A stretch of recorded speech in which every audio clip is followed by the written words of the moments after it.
Vamos lá, galera. Vamos acompanhar aqui esse linha de passe pós-jogo, Corinthians e Flamengo 1-1 e essa arbitragem horrível, cara.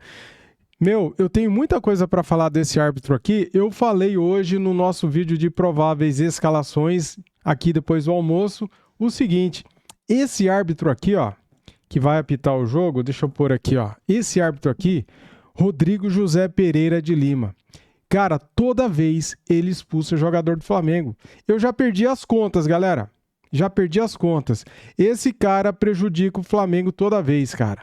O VAR, o Wagner Hillway, chamou o cidadão lá para ele corrigir a cagada que ele fez de expulsar o Everton Araújo e ele manteve a expulsão, cara. Com qual convicção? A imagem mostra. O Everton Araújo acerta a bola, foi um lance normal de jogo, no máximo para amarelo. E o cara manteve o cartão vermelho, a expulsão. Flamengo tem que chegar na CBF e pedir o afastamento desse cara, velho. Eu quero ouvir muito eu quero muito ouvir, tô nervoso. Quero ouvir o áudio do VAR. Eu quero ver, cara. O que foi dito nesse áudio do VAR? Meu Deus do céu. Esse Rodrigo José Pereira de Lima é muito ruim, cara. Ele prejudicou o Flamengo de novo, galera. Comentem aí o que vocês acharam. Eu tô revoltado, cara. Era jogo pro Flamengo vencer se não fosse essa expulsão ridícula.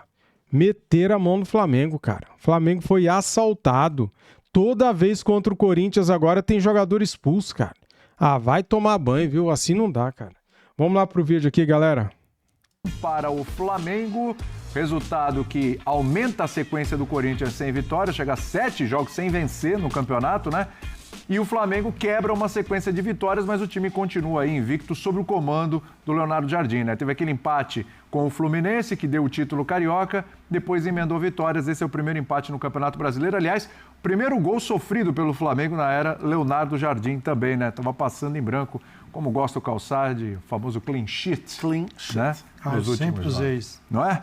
Temos aqui o Paulo Calçade, temos o Eugênio Leal, André Kifuri e Gustavo Zupac para falar sobre esse jogo. Daqui a pouco a gente vai ouvir o Dorival, daqui a pouco a gente vai ouvir o Leonardo Jardim. Muitas informações aí sobre esse clássico, mas primeiro as análises. Zupac, é o seguinte, já são 7 jogos sem vencer. Já são. Mas o empate hoje foi com o Flamengo. Então é o copo meio cheio ou o copo meio vazio? Não, o empate hoje foi um mau resultado para o Corinthians. Boa noite, William. Boa noite aos companheiros e ao fã de esportes. Até porque a gente costuma ver o Corinthians jogar melhor contra esse tipo de adversário do que contra os times mais fracos. Mas por que eu acho que o empate foi um mau resultado para o Corinthians? Porque o time está pior no campeonato, porque o time está na sequência sem vencer, porque o time teve mais momentos para construir e para se impor dentro do jogo e não conseguiu, porque o jogo acabou expondo o Corinthians a sua principal fraqueza na atual temporada, que não é defensiva, que não é de controle do jogo, é na transformação desse controle da posse de bola em volume de chances reais para vencer. O jogo de hoje teve fatos marcantes que foram condicionando a partida. O gol do Flamengo logo aos 3 minutos, na falha bizarra do Hugo de saída de bola, que terminou no gol do Paquetá, condicionou o jogo, o primeiro tempo, a ser praticamente um ataque contra a defesa, com o Flamengo esperando para contra-atacar e o Corinthians tomando a iniciativa. Foi assim que o Corinthians se colocou no campo de ataque, construiu uma belíssima jogada que a gente vê aí para fazer o gol de empate, mas depois teve dificuldade para continuar criando grandes chances. Aí veio o segundo tempo e teve a expulsão do Everton Araújo, que a gente vai comentar e debater já já. E a partir da expulsão, o jogo se condicionou de novo. E aí de maneira ruim para o Corinthians. No meu entendimento, no 11 contra 11, o Corinthians era superior ao Flamengo, ainda que não criasse tantas chances, mas tinha o controle do jogo. No 11 contra 10, o Flamengo ficou mais confortável.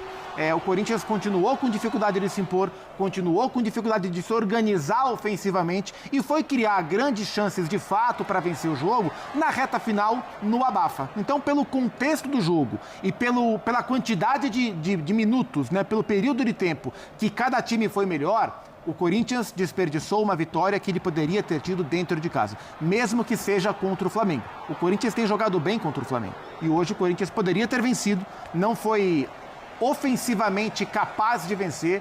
O empate foi justo e o Flamengo traz um pontinho que para ele foi bom pelas circunstâncias da partida. Pois é, então, é a pergunta que eu ia fazer para o Eugênio, que é o outro lado da história, o Flamengo.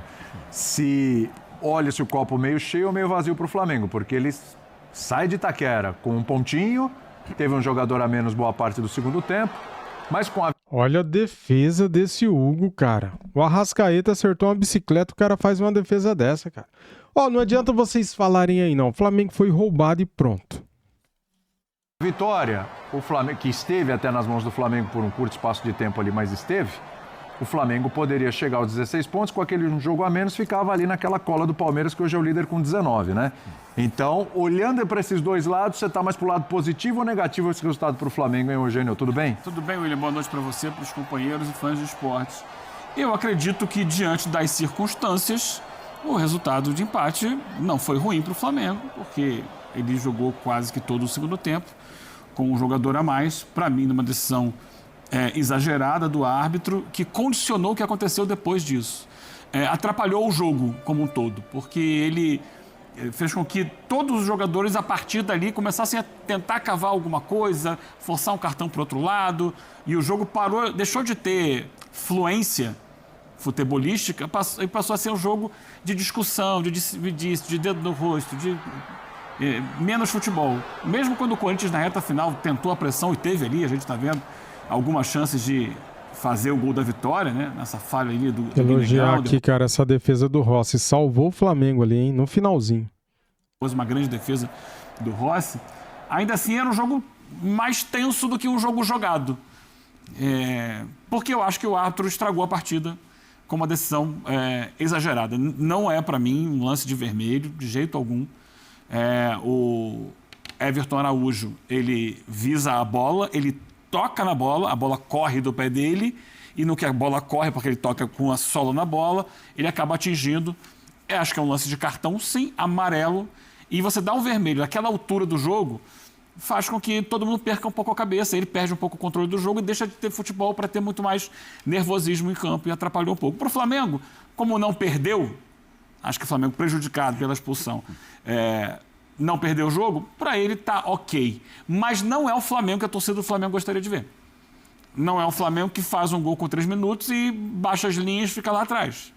Esse não é o torcedor, o que o Flamengo gosta de ver. O torcedor do Flamengo gosta de ver seu time.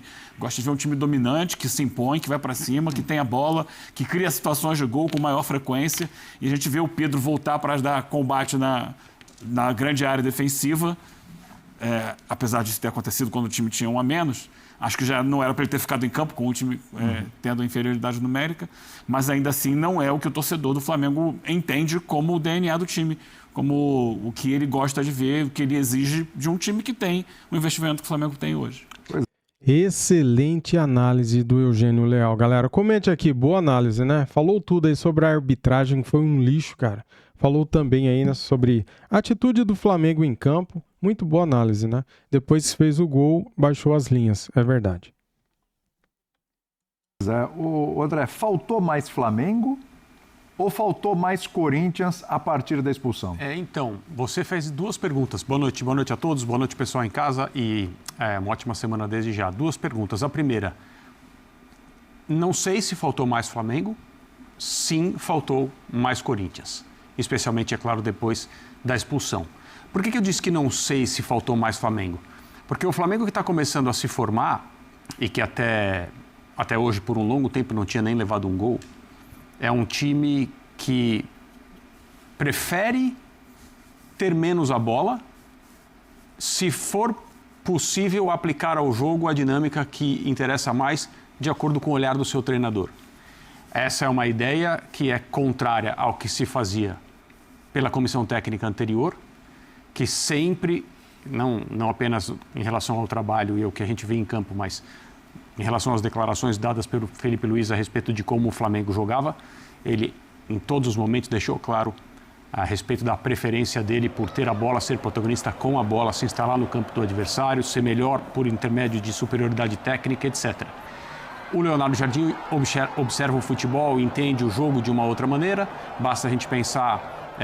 não precisa nem voltar atrás muito tempo no Mônaco que ele dirigiu, mas o time do Cruzeiro, porque é mais a tradução, o transporte para o nosso ambiente é mais fácil quando a gente pensa no Cruzeiro que ele dirigiu e fez uma temporada passada muito bem. Então, no momento em que o Flamengo ficou à frente do jogo hoje, depois do presente que o Hugo deu E se a gente pensar em quem tocou na bola na jogada do gol, você percebe o tipo de risco que o Hugo correu? Altíssimo. Né? Então, os jogadores que tocaram na bola, Jorginho, Pedro e Lucas Paquetá, não poderia ter acontecido outra coisa, né? Além de um gol do Flamengo.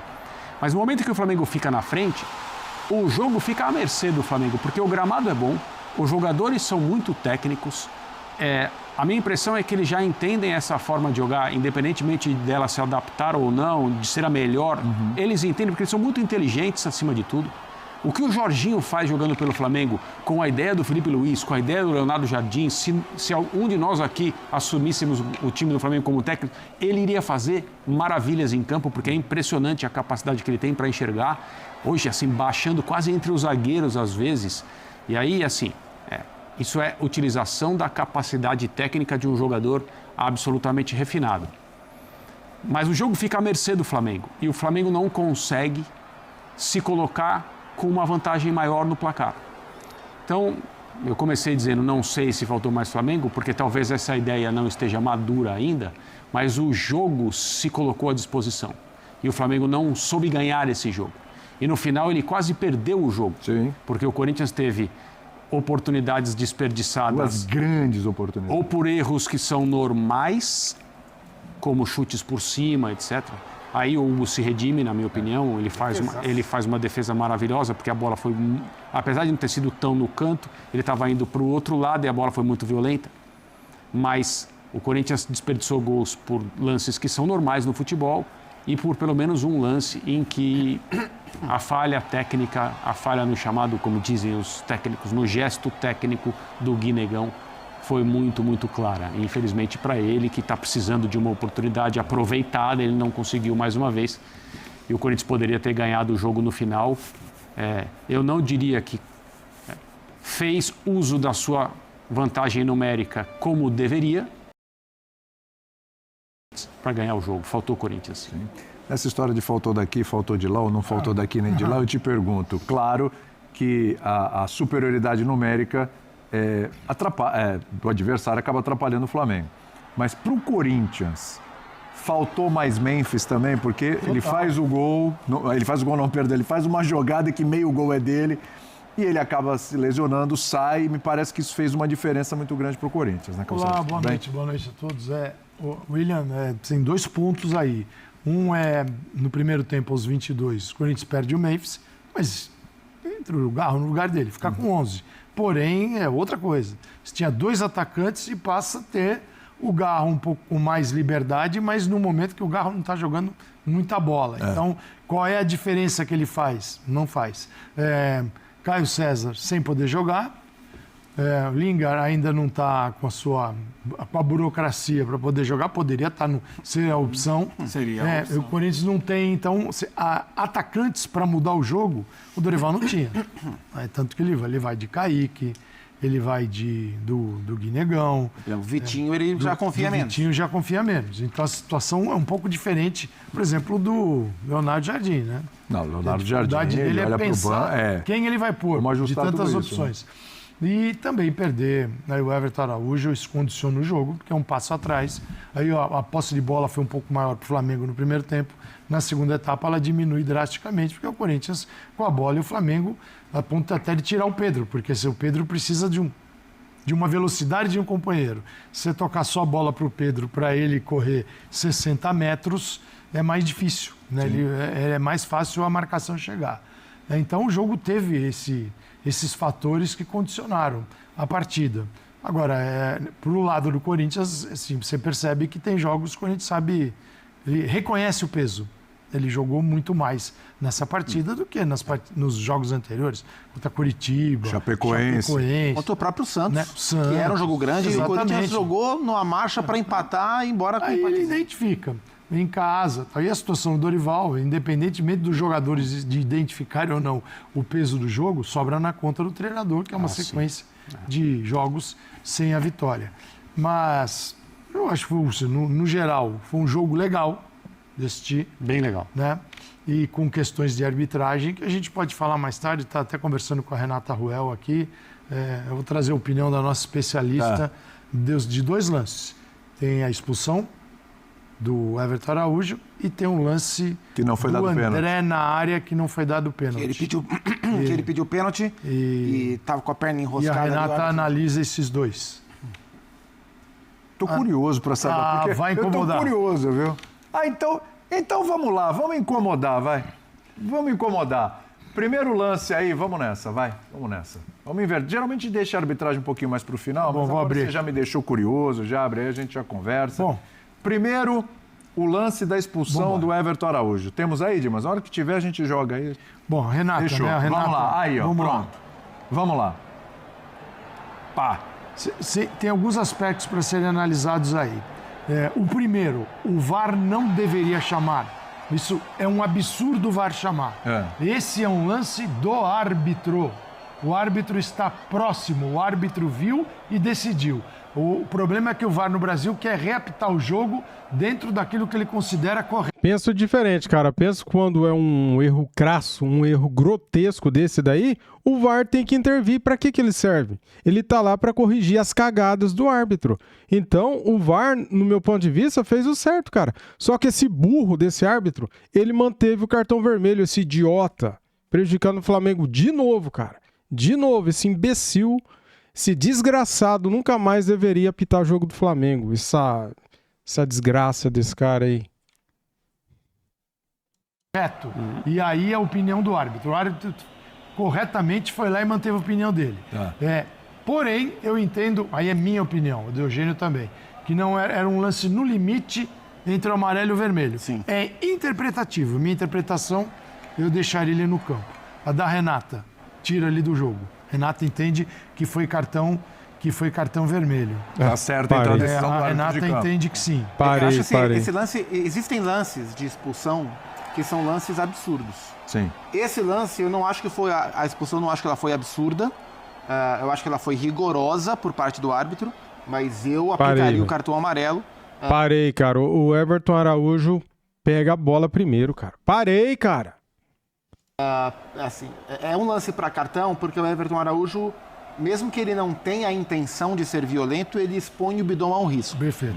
O que para mim difere ser um lance de vermelho ou amarelo é o quanto que ele acertou o jogador ou não. E ele pegou meio que de raspão o Bidon. É o que a Renata coloca. Ela fala que ela concorda com a expulsão, porque é no limite, mas tem a trava da chuteira e um pequeno entorse no tornozelo, já que ele está preso, De fato tem. preso ao gramado. É isso. Aí Pra mim era no limite pro amarelo. E a A Renata análise foi do limite pro campo. vermelho. Quer dizer, é aquele que o certo e o errado Sim.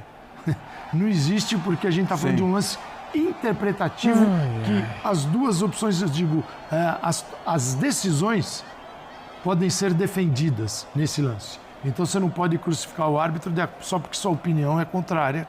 Né? Tem lances que são erros crassos. E agora, o VAR chamar Esse já aí. é no plano do absurdo. Esse lance é do árbitro.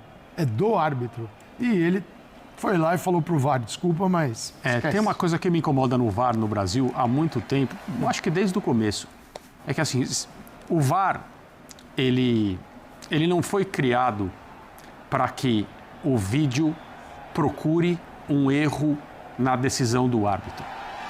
O VAR foi criado para que o vídeo meça se o erro cometido pelo árbitro é um erro que interfere demais no jogo. É diferente. Então, a pergunta que o VAR deve fazer a cada lance não é: esse árbitro errou ou acertou? Não é essa a pergunta. A pergunta é: se isso é um erro, qual é o tamanho? O chamado erro crasso. É diferente, são olhares diferentes. E o VAR no Brasil quase que sempre procura saber se o árbitro errou ou acertou. Então, se o VAR entende que esse lance deveria ter sido para cartão amarelo, ele acha que tem que chamar o árbitro para dar ao árbitro a chance... Impor a opinião dele, VAR. Para, entre aspas, dar a chance ao árbitro de ver de novo aquilo que ele já viu e decidiu, mas com uma sugestão. Não a sugestão, achamos melhor você ver. A sugestão é, achamos que você errou.